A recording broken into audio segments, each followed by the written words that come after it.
Olá pessoal, vamos começar aqui mais uma aula.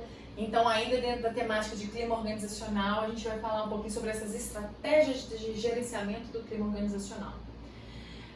Então, a gente entende aqui um pouquinho a diferença entre estratégia de clima e indicador de clima, alguns conceitos, né? A estratégia é conhecer detalhadamente o clima, e o indicador de clima aponta um alerta, né?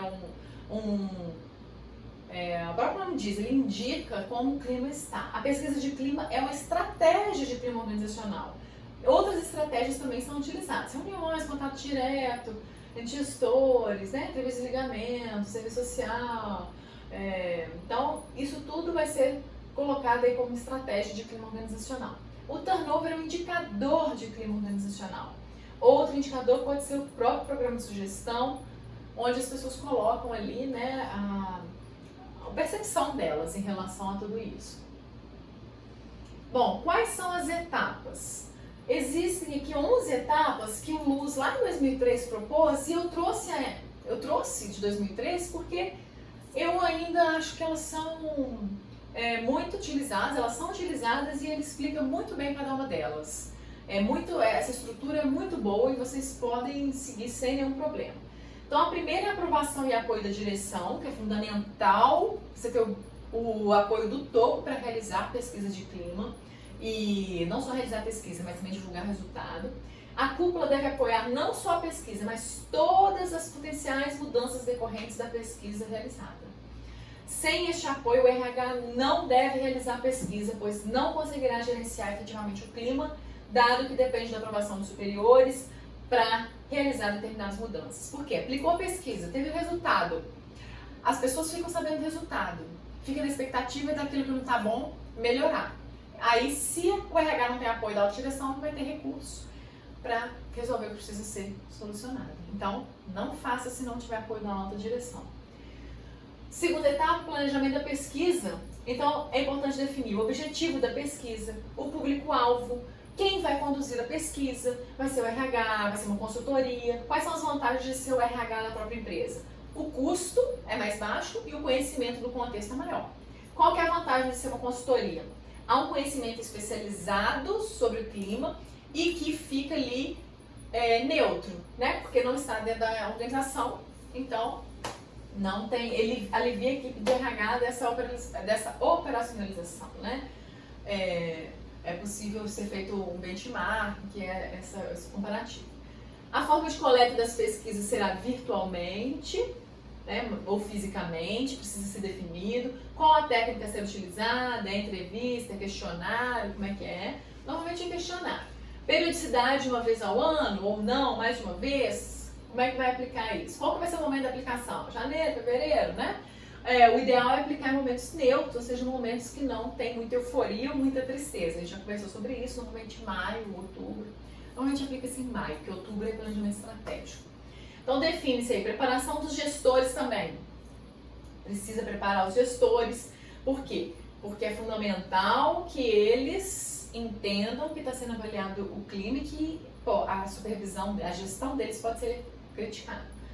A abrangência da pesquisa vai ser por amostra, vai ser censo, né? Todo mundo. Identificação dos setores pesquisados, vai pesquisar todos os setores? Não, quais, como é que a gente vai identificar? Porque a pesquisa de clima, ela é anônima. Isso é muito importante. A organização de equipes de análise, depois quem vai analisar os resultados, como que vai ser. Então, isso tudo é necessário para planejar a pesquisa. Definição das variáveis organizacionais.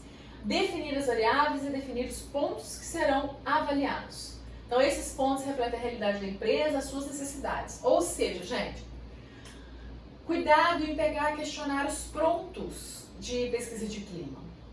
Sempre leia atentamente cada item, cada questão, porque vocês precisam definir variáveis relacionadas àquela organização. Só que cuidado, porque os questionários prontos já são validados estatisticamente. Se vocês mudam e alteram questões, vocês estão alterando o resultado. Tá? Então, não façam isso se vocês não têm o know-how para fazer essa alteração. Procure quem tem. O grande sucesso da pesquisa está na correta definição dessas variáveis. E é verdade. Se você coleta informações erradas, você vai ter um resultado errado. É ideal mesmo personalizando as variáveis de uma pesquisa para outra, mas a gente sabe que existem aí questionários padronizados que a gente só adequa algumas coisas. Normalmente as variáveis mais impactantes do clima são gestão e salário. E é verdade. Montagem e validação do instrumento. Então, o questionário está pronto, ou já escolheu qual vai ser, a empresa tem que validar. Então tá, beleza, a gente vai utilizar esse daqui. É importante realizar teste piloto se for pesquisa que está sendo construída, tem todo um processo estatístico que precisa ser seguido. Se for já pesquisa pronta, vocês já podem aplicar de uma vez. Parametrização, escolher o método de análise e definir as metas. Então, por exemplo, em termos de iluminação. Bom, em termos de iluminação, a nossa meta vai ser 95%. Vamos ver se é isso que vai dar o resultado.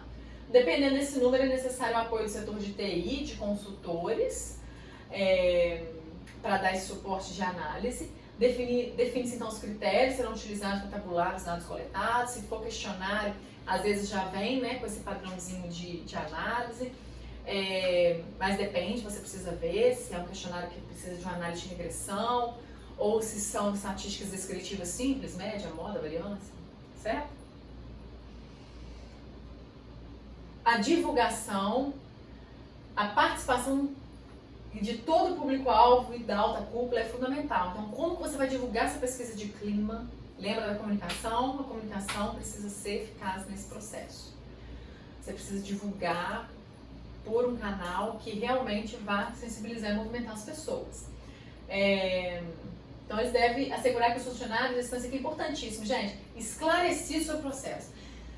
Deixe ali canais abertos para as pessoas tirarem dúvidas, porque as pessoas ficam muito desconfiadas desse negócio de não é nada, aí não responde direito. Aí você não tem dados corretos para você fazer ações depois. E por que é importante ter esses dados corretos para fazer ações depois? Porque vão ser esses dados que vão fomentar o quê? A sua discussão lá com a alta direção para pedir lá 50 mil, 30 mil para fazer tal coisa. Ok? Então, às vezes, vale a pena fazer um momento de sensibilização. Uma palestra, um momento de conversa, enfim. Aí é a forma adequada para cada organização. É ali que as pessoas vão aderir à pesquisa. Se não aderir à pesquisa, aí degringolou tudo. A aplicação e coleta dela, define-se quando que vai ser, se vai ser feita, a gente já viu, né? O ideal é que a pesquisa seja respondida no ambiente de trabalho. Agora, com esse negócio de home office, realmente a pessoa vai ter que responder em casa, não tem como, né? Evitar que os gestores recolham avaliação, para evitar distorções, para evitar um processo, às vezes, de pressão, né? A pessoa não pode, o gestor que vai coletar, então não posso escrever tal coisa que ele vai ver. Isso tudo é importante. Aí tem vários tipos de tabulação, a gente não vai aprofundar nisso porque vai depender do método de análise que foi escolhido. Emissão dos relatórios, detalhar cada variável, fazer cruzamentos. Então, enfatizar os pontos fortes da empresa nos comentários. Os pontos negativos é necessário esmiuçar eles para entender melhor o que está acontecendo. E esse relatório ele deve ser entregue à diretoria, primeira coisa. Nada deve ser publicado, divulgado, publicizado sem o aval da direção. A direção é que vai definir o que do relatório que vai ser divulgado. Isso é uma coisa, né, enfim, mas é assim que funciona. Se você for o dono da empresa, você divulga o que você quiser, pode divulgar tudo, enfim. Normalmente as empresas escolhem divulgar só a parte boa da coisa. E algum probleminha que ela consegue resolver fácil. Isso também desestimula as pessoas a continuarem respondendo, entendeu? Então todo mundo sabe disso. Divulgação dos resultados, então é isso, consultar, né, para ver o que vai divulgar. Se algum resultado for vetado pela direção, o RH pode argumentar a divulgação pelo menos de parte do resultado.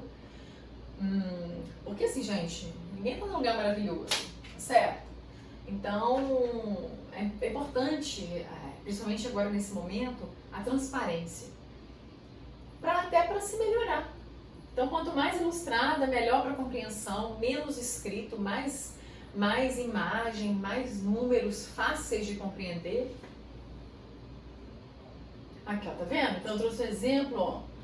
O RH também, além da direção, é importante reunir com os gestores para apresentar e divulgar o resultado para análise, tirar dúvidas, se abrir para as dúvidas depois, entendeu?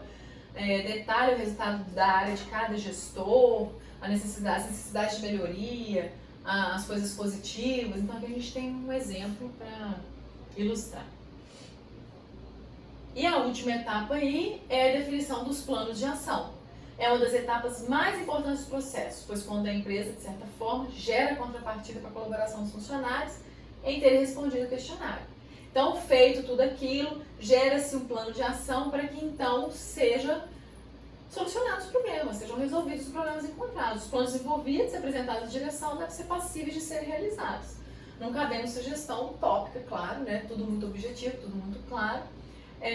Para a construção do plano de ação, pode ser usada qualquer ferramenta, mas a mais utilizada é a 5W2H.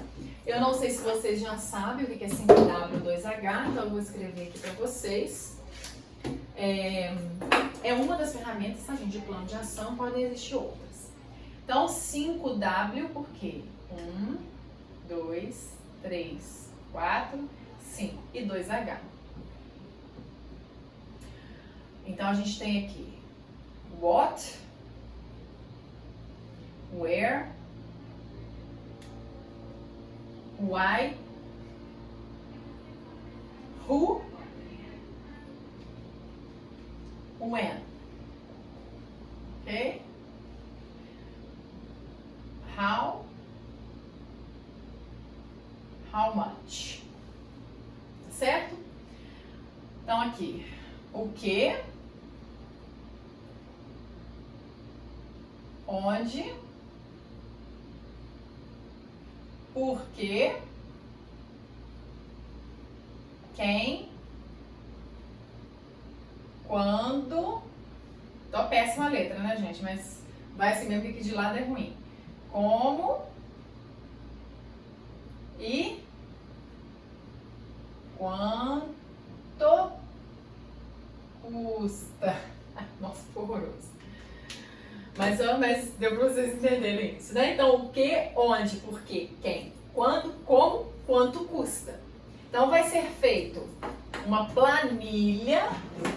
Então, vamos lá. Vou apagar aqui. Deixa eu só colocar aqui para apagar mais fácil na mesa.